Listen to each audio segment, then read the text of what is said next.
Okay, well, welcome everyone as we sort through a few technical difficulties perhaps, but I hope we can all hear, I hope you can hear us for the moment at least, and while we kind of work on getting our board members admitted here. I'm going to give just a moment to see if Catherine can call back in.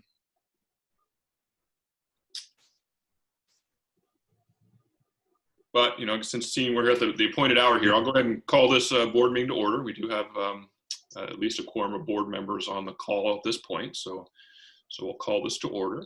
So thank you everyone for taking the time this evening to dial up here and listen into some updates from our school district.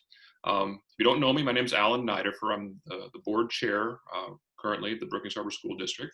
So I'll just kind of call this meeting to order and just off the top say, you know, given all the circumstances we've been through with COVID and the school shut down and all the different regulations and rules and health and safety standards we've been, you know, more or less forced to live by, you know, going to school is a big question, and how's that going to work in the fall? And so to that end, the Oregon State Department of Education, along with our district, has put out a certain set of guidelines, and then some of it are mandated and some of it are left up to our district to interpret some particular rules. So, you know, it's our intent to really try to communicate as much, as often, and as, you know, as completely as we can as a district to get the word out to our community and our students and our parents to let everyone know where we're at right now and what we see the fall shaping up like and how things may or may not change going forward. So to that end, I'm going to turn the floor over, as it were, to Mr. David Marshall, our new superintendent, and he's going to give us a bit of an update of where we're at now and some of the considerations and kind of more or less an update and what we can hopefully expect going forward. So Mr. Marshall? All right, great, thank you. And so thank you, Alan, and thank you, school board, for supporting this session. That was one of the things that I heard loud and clear, is that it is critical through this process that the school board and the district are very transparent in what we're doing, as well as making sure that the information is getting out regularly as we proceed through the planning process. And I also want to thank Nancy Rauskas-Kunz and Angela Crum. They're going to be helping us moderate this. This is a little bit of an experiment.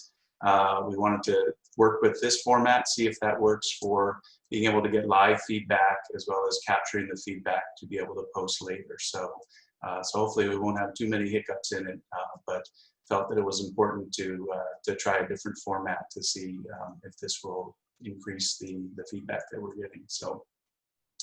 So thank you, and also thanks to Chris Schofield for helping us work through the technical issues. Although I do want to point out, I asked him about a camera that might make me a little more handsome, and he said the district cannot afford one. So we're stuck with what we've got, unfortunately. So, so we will get into it. So the format will be, let me actually get to share screen here. Oop. Okay, you need to make me a co-host, Nancy. That went away. Coming right up, 1 second. Thank you.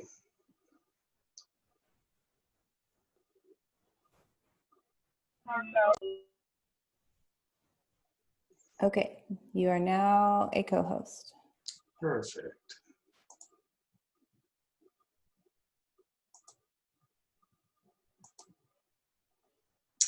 Okay, so hopefully folks can see the PowerPoint presentation. Alan, thumbs up, can you see it?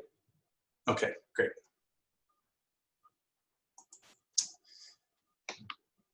So process for this evening. We'll go through this presentation, share background and information about where we are in the planning process. Since this is a public meeting, it is being recorded. And we're primarily going to use it to make sure that we are capturing all of the comments and questions. And at the end of the presentation, we're going to have a Q&A, and we will answer as many questions as possible. One, where there's a known answer, and two, with the time available. And so any questions that we're not able to get to and or that we haven't gotten to the point in the planning process where we have a definitive answer, we will post those on the district website in the FAQ. And in addition, we'll have additional opportunities for feedback things such as this, and you're always welcome to email me and call as well. So big picture overview. Recently, end of June, Executive Order 2029 was issued, where the governor directed the Department of Education to develop their plans and guidelines for how schools can reopen in the fall. And there it's directed that that was done in cooperation with the Oregon Health Authority. Oregon school districts are required to follow the plan elements, and Mr. Neidiffer pointed out some of it. There are a lot of things that districts can opt to do, but in the plan document, some of the things say required, and if it says required, districts are obligated to follow those requirements. And at the extreme, if a district opted not to follow those requirements, the district would potentially risk losing state school funding. So the Department of Education developed the Ready Schools Safe Learners handbook, and we have a link to that on our About page on the website. So if you want to look at the whole, I think it's 47 pages, you are more than welcome to. In fact, encourage that. And they have scheduled periodic updates to that plan. Most recently was at the end of the month, at the end of June, with another update scheduled for July 21st and August 11th. So all of the information and details that we have at this time are based on the most current version, but I do want to put out there that there is certainly potential there subject to change, and there is that possibility one way or the other depending on how things develop. So as we've started our planning process, our guiding principles in the district and with the district leadership are staff and student safety, followed by following the plan guidelines and requirements, with the maximum amount of in-person time daily with each student while following those requirements. We also recognize that there's absolutely going to be a need to purposefully make time at the start of the year to reconnect with students, and making sure that we're very conscious in how we approach social emotional supports, as well as embed opportunities for kids to be kids, and to make sure that it's fun, and look for those opportunities in this process, and try to avoid as much fear with the students as possible. So key parts of the plan that we are required to do at this point is 35 square feet for each student in their classrooms. So if the student has an individual desk, that's counted as part of that, but otherwise classes we need to count 35 square feet per kid. Any other flat spaces, teacher desk, those are all subtracted from the available square footage. So we've been doing that work now in terms of calculating the amount of students that can be in a room. Other elements of the plan: hand hygiene, frequent washing, soap and water, or using hand sanitizer. We're in the process, we've ordered a significant amount of additional hand sanitizer dispensers, and those dispensers are required in the plan to have at entrances. We're looking at having those in as many key locations as possible. Another element of the plan is contact tracing. Our intent is that that's in the background, so that is not something that the students hopefully will not be obviously aware of, but we need to track where the kids are, even where they're sitting on the bus, and that we would have to, in the event of any sort of illness or outbreak, we would need to provide that information to the health authorities so that they can follow up with their part of the process. And the last significant component that helps guide what we are able to and not able to do is the concept of cohorts, and that this is somewhat of a vague part of the plan guidelines. We're required to have cohorts, and the ODE directs us to keep them as small as we reasonably can within our setting, and limit the amount of interaction between cohorts. And so those are guiding principles. Obviously, there's going to be lots of detailed questions about how that gets applied, but these are the principles that the plans are made by. So big picture, and even just the limited time I've been in the community, probably the number one question that I've received is, will my child have to wear a mask when school returns and they come back in session? And so under the current guidelines, no, students will not be required to wear a mask. They certainly may opt to, but they're not going to be required to. Staff as well, in most cases, won't be required to wear a mask. There are specific instances lined out, for example, such as a speech therapist where they have to be physically close to a student to do their work. Those people would need to wear masks, as well as food service and transportation. So lots of questions to work through, but that's the current mask guidelines. And that also addresses, and we have guidelines because, as I'm sure folks are well aware, we are under, from the state level, says there's a mask directive that in public spaces, everyone is supposed to wear a mask. We have very specific guidance saying, while that is accurate and we are public schools, how it will be operated is it's not going to be considered a public space. And so that's, with all the other precautions, the cohorting and that sort of thing, that's how we're able to not have masks required. And again, that's at this time. So the other significant piece of information, and probably why most of you have tuned in, and we know is going to have a tremendous impact, is with our square footage and transportation capabilities, we will need to open in the fall with a split schedule. And that means with one group of students attending, in our case, a morning session, and then a different group of students attending an afternoon session. There are still lots of details to work out, but the administration and the board felt it was very important that once this determination was made, we really needed to share that out with the community so that we can begin the process, so that community members can begin their own problem-solving process, as well as the district. And so we are committing, I am committing to making it a priority to proactively work towards finding and supporting solutions that increase the availability of childcare in our community. We recognize that it presents significant challenges for our community members, as well as many of our staff members. So we've already started those discussions. We've already started reaching out to different nonprofit community organizations. We're reaching out to faith-based organizations, and even looking within our own system, such as the possibility of even having, like, potentially some of our older kids help support the child care with the younger students. So we're going to get really creative and be very focused on increasing that, because we recognize that as a significant, substantial need for our community as we look at the start of schools with that half the students at any given time. So we do have a community feedback survey that is still live, and it's live through the end of the day tomorrow. We will be providing additional opportunities and additional surveys, but we really wanted to gather some additional information. And so far to date, we have just a little over 300 responses, represent a representative slice of our demographics, including some of our Spanish-speaking families. So some highlights or themes that we have seen so far in the survey is there are concerns from families about schools in the district following or not following the safety and cleaning protocols, and of which there will be a significant amount of those. And so they're saying, how is it going to, I'm worried it won't be done well, is the essential concern there.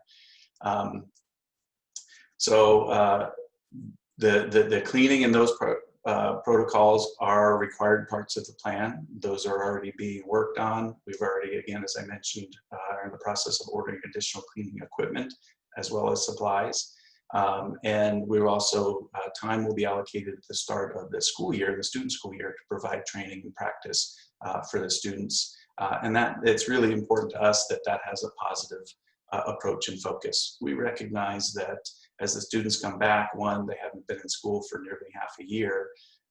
And so the intent is not to, that, you must follow the rules or you're going to be in trouble. It's, we will work through this together. We will do this in a positive way to help support the students with how we have to operate under the new guidelines.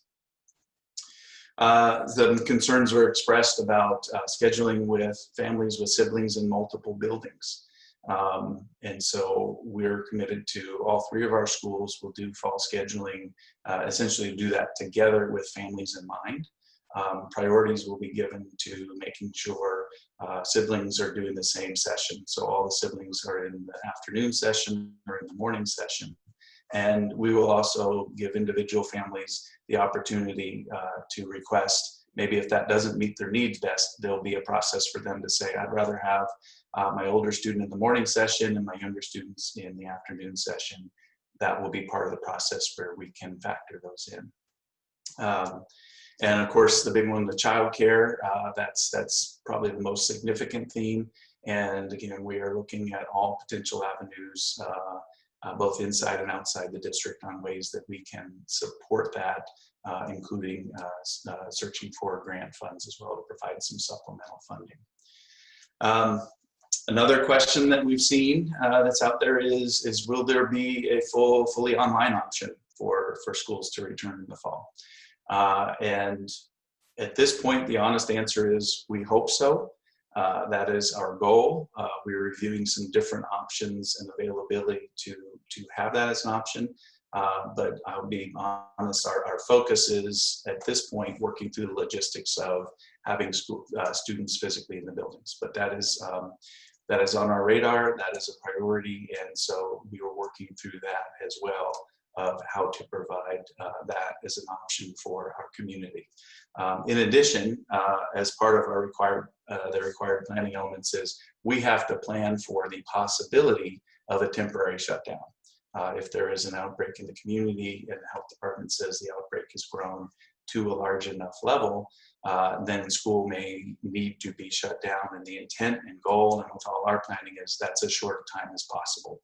Hopefully 2 to 3 weeks maximum, and then be able to resume in session. On the flip side of it, again, there are certainly some, with the other unknowns is, we will also be planning for the possibility and the hope that if the restrictions are able to be loosened, and particularly the square footage requirement is able to be reduced, if we are able to have all the students with us, that's our intent, and that we would plan on making that transition as quickly as we can to that. But right now, for the start of school, we're essentially looking at half the students at any time during the day. Additional feedback, there's concerns, again, it's, there's going to be too many rules and restrictions for the kids, and kids not being able to play and be kids. Lack of socializing, those sorts of things. And so that's part of where the concept of the cohorting comes in, is by having students in those smaller intact groups, that does permit more of they will be able to go out to recess, they will be able to play, just not as we were able to do last fall with, all of a particular grade or group of kids, hundreds of them together at recess. It will be smaller, but those are key elements where, that's a part. Allowing them to reconnect and socialize. Another questions come up is safety on the bus with distancing. Those guidelines are very clearly addressed in there, and that's why it's one of the drivers in terms of how many kids we can safely transport back and forth at any given time. One note in there is that it is called out where members of the same family can all sit together on the same seat. So that does increase our transportation capacity there, and there are requirements for cleaning in between and all that. All that's addressed. All those details will be planned out as we work through this process. So that's understandable that that's part of that are some of the concerns. Additional considerations that we've already started talking about. There's a strong consensus, and we will be making more detailed plans about dedicating some time at the start of the school year. We're not going to jump back into reading and math instruction on day 2 when the kids come back. We recognize that we need to take some time to work with the students, to reconnect with them, allow them to reform their connections between each other, essentially being purposeful about rebuilding community. And again, our underlying theme is having a positive and supportive approach to this work and how we interact and work with our students. So that was relatively short and sweet, so we'll answer as many questions as time permits. If the answer is not known at this time, and there may be a fair amount of them, The response will be posted on our district website. We'll be developing an FAQ, and we will continue to add to that. And again, we're planning on additional listening sessions and trying to find the formats that allow the broadest amount of input as well as opportunities to ask questions. And certainly you're always welcome to email me directly, call the office and schedule a time to visit. My email's on there, and I will post this presentation on the website afterwards. So lastly, next steps are next week, early in the week, we have just under 40 staff members who volunteered to serve on the staff advisory committee for starting school back up again. So these folks will have their first meeting early next week. We'll go over the overview and the parameters of the planning process. And then later in the week, that group will reconvene, and all this will need to be virtually at this time. That group will reconvene, and then they will work at a building level with their building administrators and really start to get into the nuts and bolts of the building operations and instruction and moving the kids from A to B, and how we're going to do that. Some of that rough work has already been done, but having the staff input and involvement in the process is going to be critical. So I believe that is it. Let me stop sharing. And so Nancy, what in terms of questions that you are seeing, what are you seeing on the chat? There we go. So, hi, this is Nancy Raskowskis-Coons, the Public Information Officer for the school district, and I'm going to run through the questions that were pre-submitted online before this meeting from the community. We have about 5 of those that came in ahead of the meeting, and then I'll run through a few things from the group chat that's happening right now. And when I'm done with that, if there has been additional chat or questions that have popped up, Angela Crum can help voice those. So here is the first comment that we received, and I know that some of our board members are joining by phone, so I will also read them out. I have read that you will try to keep groups together all day. My grandson has speech and OT, which would cause him to have to leave and be in another room or with other kids and with other teachers. How will that work? That's a good question. And that, among other things, are some of the considerations that we will have to work through. Our intent and goal, and what we're directed to, is to have that be as few interchanges as possible, but there's not going to be the ability to say this student is only in one cohort for the entire day. In most cases, that's just not going to be feasible. And so it is having the cohorts be the smallest amount of cohorts that we can feasibly do, and then having the other supporting protocols in place in terms of the cleaning and the interaction between them. A common solution that's been talked about around the state is instead of having the kids move from class to class, is you have the people come in. Yes, that's still introducing different people, but that's one people. So this one person, so the students are still an intact group. There's also guidance about depending on the length of time that the person is working with the student. And so that's where we're working with the amount of square footage that we have, and maybe potentially isolating space for that work to happen, maintaining the social distance, and then the specialist can move on to the next thing. So it's not going to be perfect. We will do the absolute best we can with those questions. There's questions also even about special programs and unique classes, lab classes.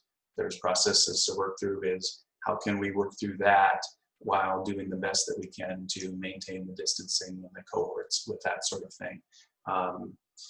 Even in other specialist classes, PE. So this is the work that the teacher advisory groups and the administrators, we will all work together to come up with the solutions for those specific questions. Okay. The next question we received ahead of the meeting was, how is the mental health of students that are not going to school and don't have a normal routine being addressed? That's a big priority. That's a great question. Like I said earlier, we're going to be dedicating time at the start of the year and obviously throughout the year to address that. That was also one of the drivers in the consensus among the district leadership of the need to have kids in school every day. With the community survey, one of the questions we asked of if we don't have room for all the students to be able to be in school at once, is there a preference for rotating days or having a split day, and that way you have all kids at least once a day. Some districts are doing rotating days. I've heard a rumor that Portland is even doing rotating weeks, so a student would come one week and then not the next and do their work online the next week. We felt very strongly, and for that reason of that daily connection and reconnecting to the kids and providing them that routine and those supports for the time they're with us was a big driver and very important. Okay. The next question we received was, how will the board work with the teachers union, both local and state, to ensure the health and safety of staff if the district decides to bring students and teachers back into the classroom? Most of that is really addressed by developing plans that follow the guidelines and the requirements of the ODE, OHA guidelines. So by following the health department's rules and requirements, we will be doing everything possible to reduce the risk to staff and students. We also recognize that through this process, there is going to be questions that we will need to address with our union and our contract. I've already had an initial meeting with the union leadership, and really, again, the goal there is to work together to come up collaboratively with the best solution for starting school. If the district decides to move to a hybrid schedule, such as splitting the cohort Monday through Thursday, every other day, 10-hour day, for example, will Friday become extra paid day for planning, IET meetings, staff professional development, grading, etc.? Sounds like a staff question to me. Yes, we have quite a few staff submitted questions. So what's known now is that we are moving forward with that split day. Any other questions like that in terms of planning time, even PLC time, those sorts of things, we still need to address. So that is undecided at this moment. Will we be spending the same amount of time with each student class as we were March 13th, which was just before our COVID closure? What percentage in person, what percentage online?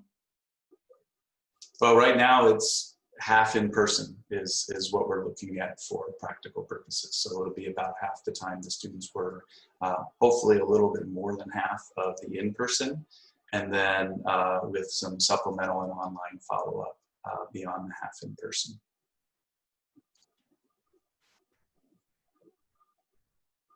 Ooh, this is a longer one. I'll try to, I think it's about electives.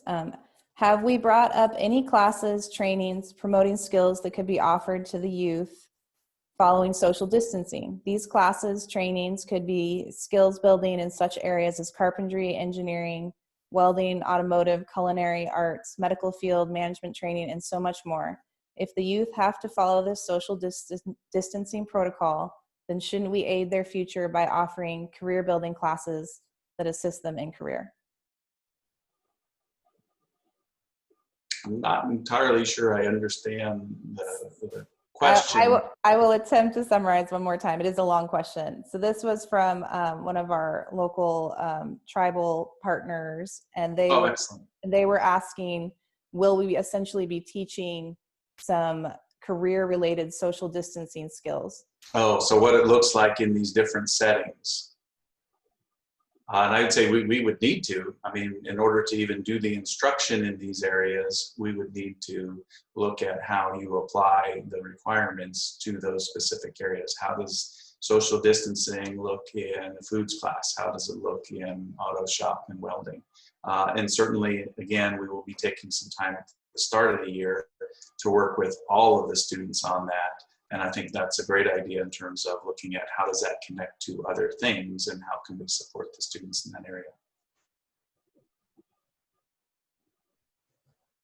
I think this is the last one of these. Okay. Okay. Oops. I would propose if Brookings Harbor School District must do face-to-face learning for all 5 school days, that we have 2 groups of students, but instead of the AM/PM schedule, we have 2 days with the first group, a day in between for deep cleaning and disinfecting, and then the second group would attend the other 2 days. I believe this is a safe option, a safer option than the AM/PM schedule. And that's, we received other feedback like that, as I stated earlier with the survey. It was nearly 50-50 in terms of community level preference for the split model day, split day, or alternating days during the week. We did factor in, as we were doing the initial planning, to ensure and work with the maintenance department that there was time in between the 2 shifts to clean the areas that we need to clean. That is all part of the plan and has to be part of the plan. But I fully understand and respect that perspective, and that person is not the only one there. So. Okay, so moving on to just a few of the comments that have come in from people participating in the Zoom chat tonight. Everyone should wear masks, and a response, I agree, this is incredibly worrisome.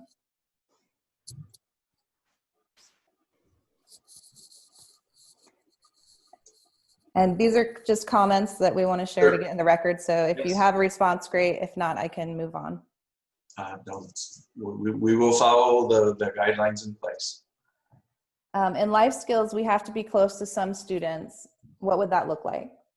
Exactly. Those are some of the real specialized questions that we have to dig into. Those may be areas where, in order to do that work, it makes sense to have personal protective equipment required. In certain instances, we can even look at things like movable plexiglass barriers to help address those safety needs as well. But those are definitely questions, and Angela Crum has certainly already been working with her staff on processing those questions and coming up with solutions. Looks like we have one additional comment or question that came in before I pass it back. With AM and PM sessions, how do electives fit in? Would it be taught between sessions, every other day, etc.? Those are questions that the advisory groups and the principals will be digging into in detail. So really our goal was, we had to, the first part of the process was to identify what we could do. What did we have the capacity to do in terms of square footage? What did we have the capacity to do in terms of transportation? Those were the big drivers.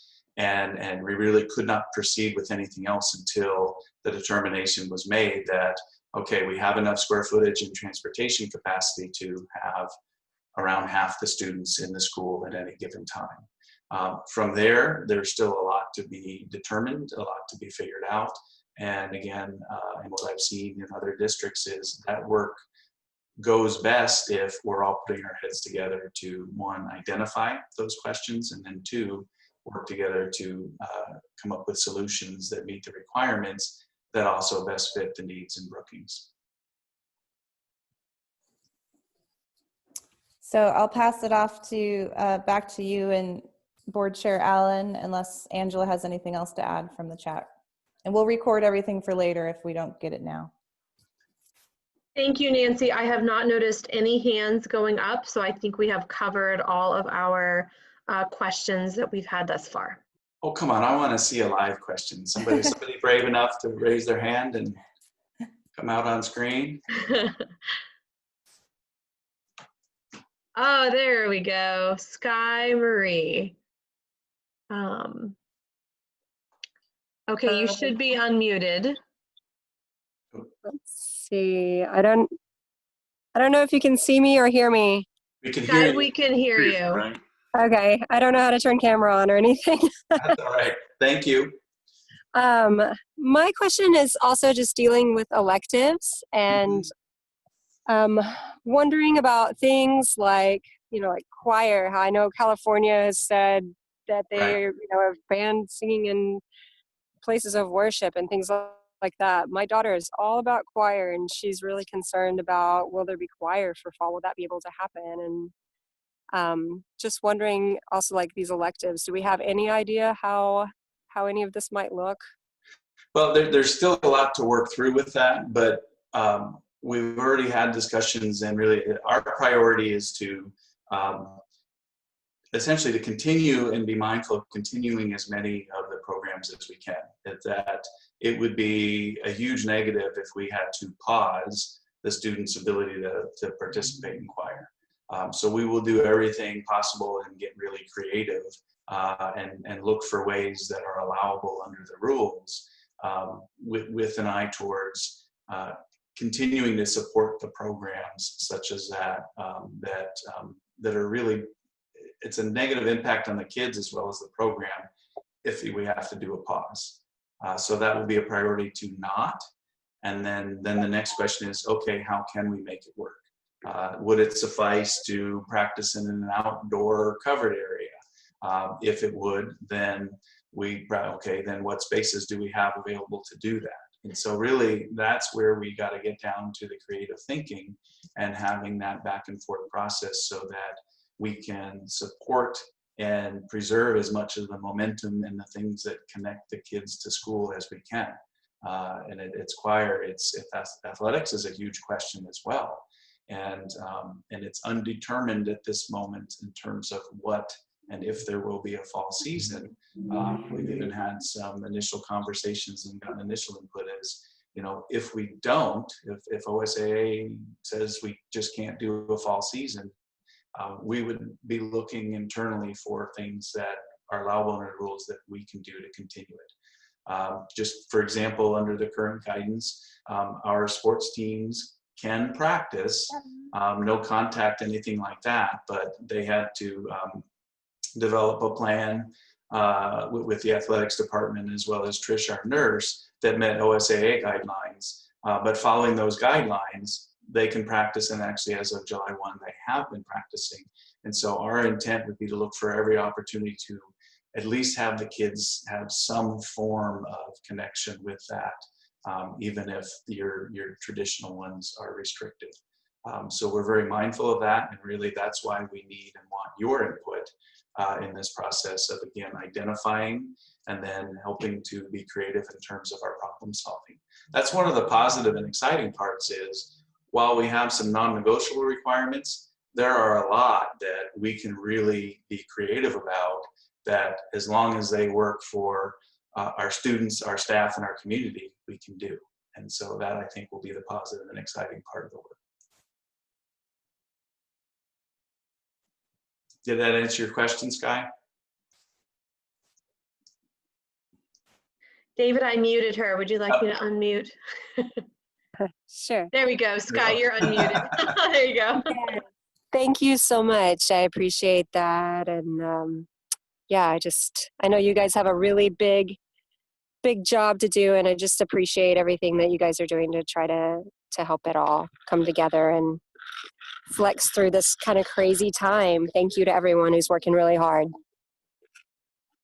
Yeah, and I would echo that. There's lots of work to do.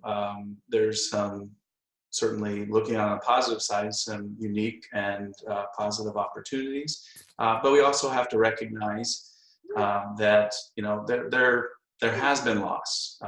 Certainly from the school perspective, it's like staff want to be with the kids. The kids mostly want to be in school. That's a loss. There's anger, there's frustration, there's sadness. Those are all there, and there's fear. All of those themes, certainly an input we've received from staff as well as the community, are there. We have to recognize that and be mindful of that. And really, the best result we're going to get is by moving forward together. And your board is committed to, and I'm committed to, one, a transparent process, and two, gathering and having as much consideration of the input as possible, and giving community and staff multiple opportunities as well. That's how we're going to make it work.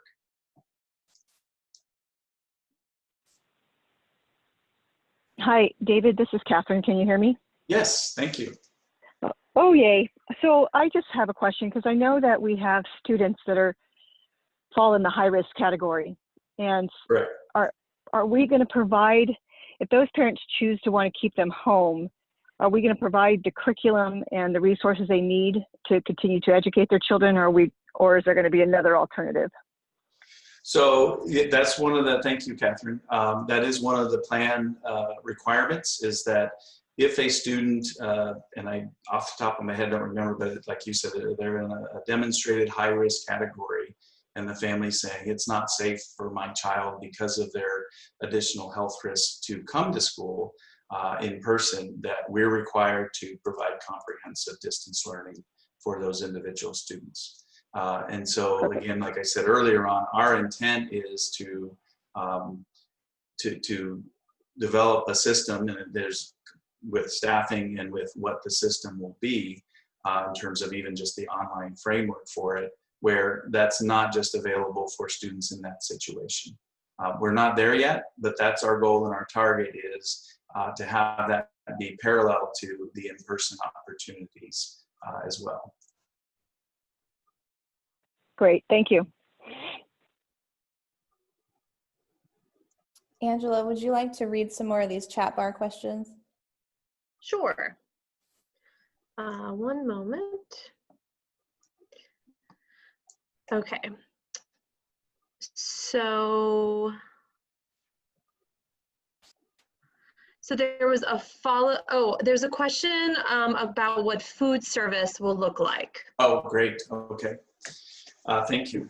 So where we are right now, working with our principals and food service director, is the model, or the tentative plan, is that the morning shift of students, the morning session, they would come to school, and most likely we would be delivering meals to the room. So they would have meals with their cohort in their class. And then when they leave at the middle of the day, they would receive some form of sack lunch or snack to send them home with. So then the afternoon kids coming, they would have a meal, and that would be delivered to their classroom, and then be sent home in the afternoon with some sort of snack or sack lunch. We believe we have the capacity to do that, and that this approach will meet the requirements, the health and safety requirements of the plan.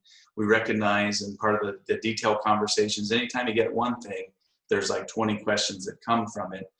For example, recognizing the need to be very conscious of food safety, meaning like students with allergies and that sort of thing. So that will have to be all a detailed part of the plan of making sure that we are able to safely get the meals to those students, and then having that process work well and be manageable with the staff that we have. But initial meetings, we're fairly confident that that model will work. Okay, thank you. There is a question regarding temperature scans as students arrive at school. Right now, temperature scans are not part of the requirement. If there is a question or a student is symptomatic, then that would be part of the health protocol. But right now, it's essentially a visual check, and there are very specific criteria that staff will be looking for as students are entering the building, as well as the buses. And then there will be a process and procedure if a student is demonstrating any of those specific symptoms. Of course, the challenge is going to be, there's going to be potentially heightened sensitivity. You know, any student with a runny nose is going to be, oh my gosh, this kid is horribly sick. And so positive part of the guidelines is they're very specific with what conditions that we should be looking out for, and then what is our health protocol in response to that. Trish has been great to work with. She's been our connection directly to the health authority, and we will continue that work as the plan develops, in terms of they have to be involved with the process. And I'm not sure if it was in the slideshow, so the due date for the completed plan is no later than August 15th. Obviously, our intent is prior to that, and our plan gets submitted to both our county health, who then they attest that they received it. They review it, and that they will work with us if there's any questions or concerns. The plan does go to Oregon Department of Education, and it is placed on file there as well for reference. And at this point, I don't think we don't have to wait for an approval. So, and we've involved the county health early on in the process, really to help identify any particular challenges early on, so that as the plan progresses, we're doing as minimal backpedaling as possible to make adjustments. It's going to be, because the picture continues to change, but we're trying to be very purposeful about that so that we're able to continue the forward momentum as much as possible. Okay, there's a question, really just asking you for some clarification, Mr. Marshall, regarding masks, saying that we'll follow guidelines. However, when I read the guidelines, it states that staff need to wear face coverings anytime they're within 6 feet of students or others. Right, so those are some of the instructional details that we will need to work out. We've had conversations that we still need some feedback on from the health department of, for example, if there's a quick need for a staff to approach a student, would a plexiglass barrier suffice for that? And so those are the application questions that we need to address. But right now the guidelines are, yeah. And it's also, I think the timeline is 15 minutes. So if you're looking at needing to be closer than the required distance for an extended period of time, then we do need to look at masks and or other personal protective equipment. But we are not to that application level yet. That will be the individual discussions that will really be starting next week at the building level of how are we going to deal with that. That's going to obviously involve the conversations and staff training, as well as with the students. That's why it really needs everybody involved in the process. Okay, question, is kindergarten academy still an option? Right now we're considering a variation of that. The kindergarten assessment is not required this year by ODE. So we've had initial conversations. Helena's already started some work on that, where we would use that time to set up a process where families could come in, they could see the classroom, the kids could meet the teacher. Obviously there's a lot of things that need to happen to make that work, but that's our intent, would be to support those sorts of things that were very easy in the past, and lots of folks had come in, and we know just about every kindergarten parent wanted to come in and drop their student off on the first few days. So looking at ways to maintain those connections and support those connections while following the guidelines. So a modified academy is what we are considering at this point. I think Sky's got her hand up. Okay, let me, Or Sky. okay, Sky Marie, you should be unmuted. Can you hear me? Yes. Okay, great. Any idea about standardized testing in the spring? How? Nope. No ideas? No Okay. idea yet. No, that is really, we're just, I mean, as those questions come up, they're thrown up on the board. There has been no discussion at the state level on the intent and what will be required and what will be available. That's really far enough in the future of everyone in the state and around the nation is focused on how are we going to safely and successfully open schools in the fall. Yeah. Makes sense to deal with the big problem at hand, Yeah. and then see what develops. I just wondered if you guys had heard anything at There your has level been no about. communication, so Okay. All right. Thank you for answering my question. thanks. Jay, did you have anything? Hi. Oh, Angela, I just wanted to let you know I just unmuted Michelle. When you get a chance, she has a question. Okay, take it away, Michelle. Hi. So I just have a question you were talking about as far as the teachers coming within so far of the 16, kid. yeah. Like with K-school, that just doesn't seem reasonable. I mean, these are little kids we're talking about, so I don't see how you're going to keep a bunch of little kids away from the teachers. Right, those are practical questions that we're going to have to work through. Okay. Okay, yeah. My grandson is is a 7-year-old, and he has some special needs, and he's very close with all the adults at school. So I just was wondering how that is going to work exactly. It's going to be tough. There's no elementary hugs. Right. And so that there are some pretty significant challenges with that we're, Okay. what is the best that we can do Yeah. to support as close as we can get to that. Okay. All right. Thank you. Looks like we have another hand raised. Tara, I hope I'm saying your name right. I'm going to unmute you. Oh, let me try again.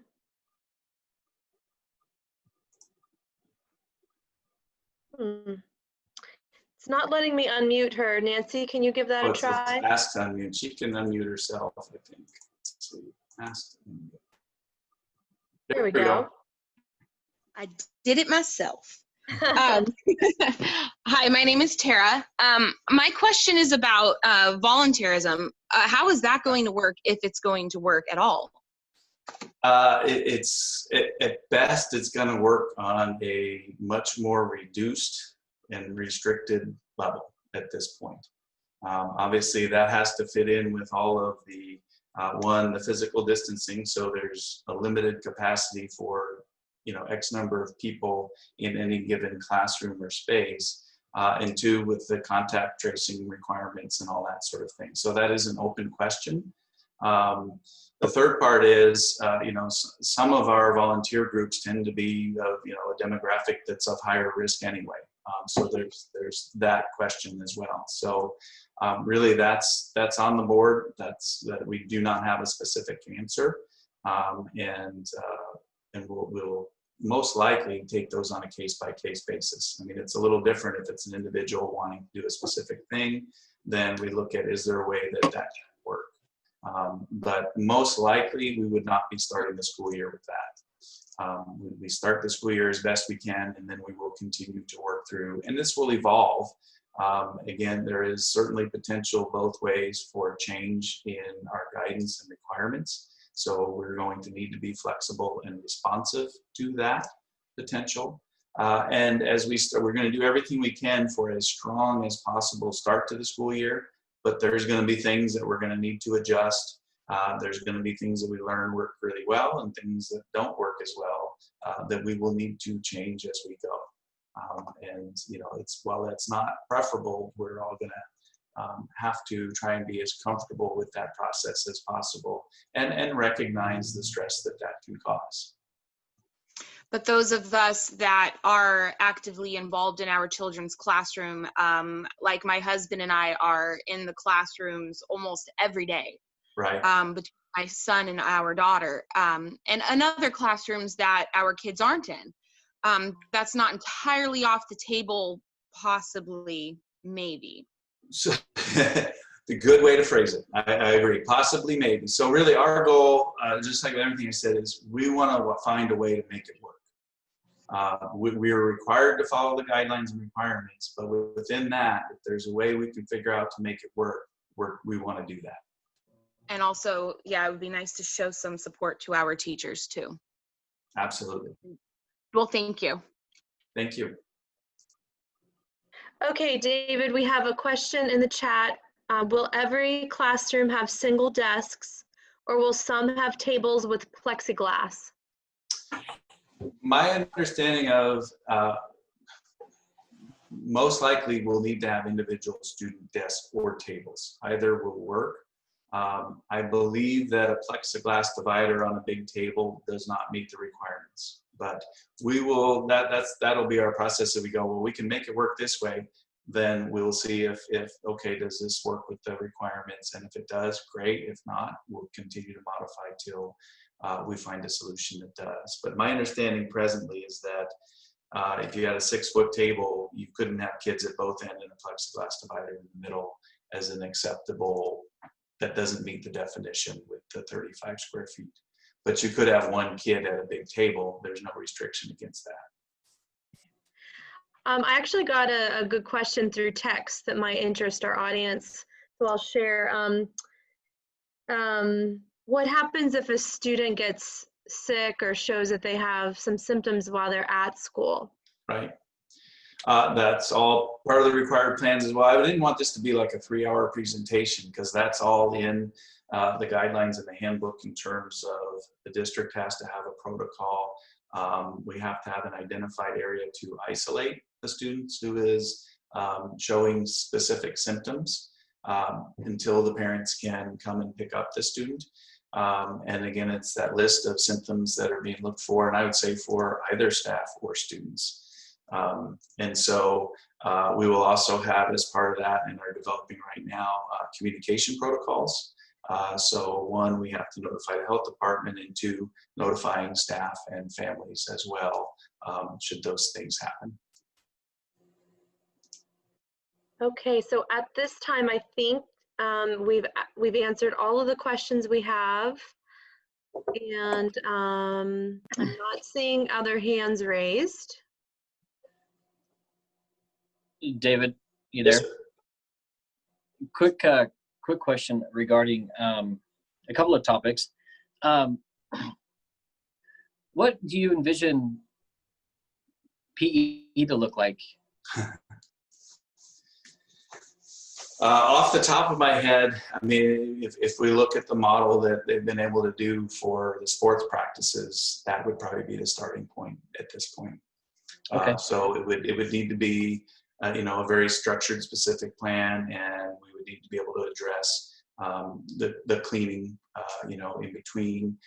There's certainly questions where, you know, lockers and dressing down and those sorts of things probably wouldn't be able to happen, at least initially. So, so it's obviously that's an important part of the kid's day. And so my understanding of it now is it would be parallel to the requirements that we have for sports practice. Okay, and then maybe just for the people who have logged in today, could you just, I mean, I'm sure it's very in-depth, but give a quick rundown of how in-depth the team is at the district that's working on all of these plans. And it's of multiple teams, really. Other required parts of the plan that we would be doing anyway is gathering input from a wide range of groups, including we've already had an initial meeting with representatives from the tribe, and that will continue in terms of purposefully getting their input in the process. Input is a key part of it. In terms of our team members, it's just under 40 staff members who have volunteered, and of course the entire administrative team has been called back for periods of time during the summer. They're not scheduled to work in July normally either, but obviously the work demands it, and so they're part of the team. Trish is definitely part of the team. It's really where it applies to you, you're part of the team. So Jess, our maintenance director, has been key in working with his custodian staffs on identifying those needs and really working through what is our cleaning capacity. So it's my intent would be to tap where the folks have the most expertise. So our staff are going to have the expertise. The teachers and classified staff are going to have the expertise. Not that they won't be able to discuss anything else, but the interaction, the structure with the kids and moving the kids from point A to B, our custodians and maintenance of, okay, let's get these, you know, these cleaning supplies and tools to help with that. So for example, we have used some of our, the budgeted, we've received some CARES Act dollars.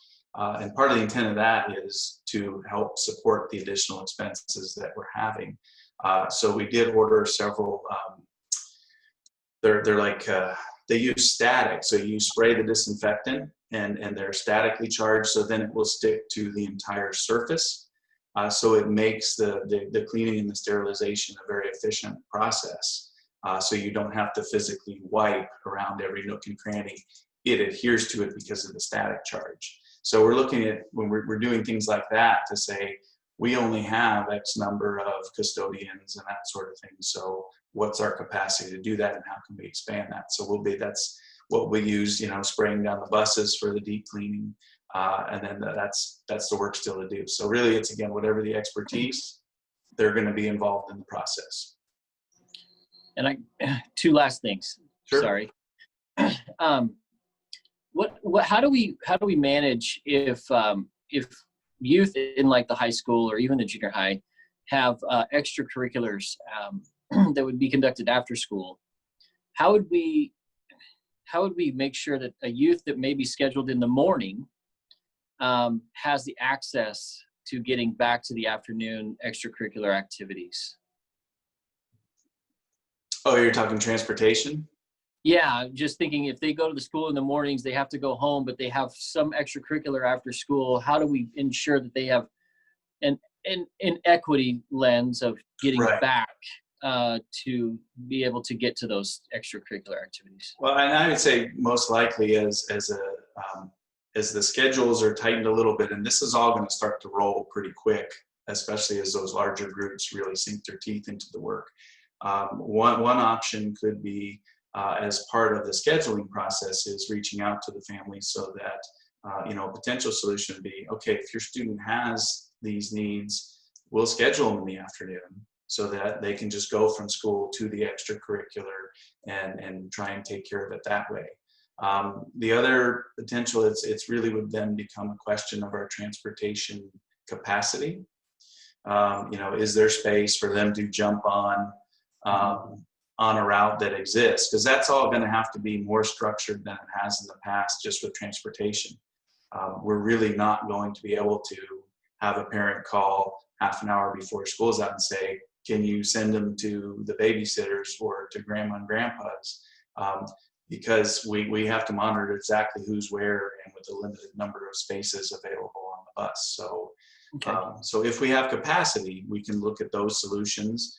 If we have the ability of potentially even running an activities route, those sorts of things, and that's just really a capacity question. So we still have some other questions to answer first before we can dig into the weeds of how can we support families and students with those things.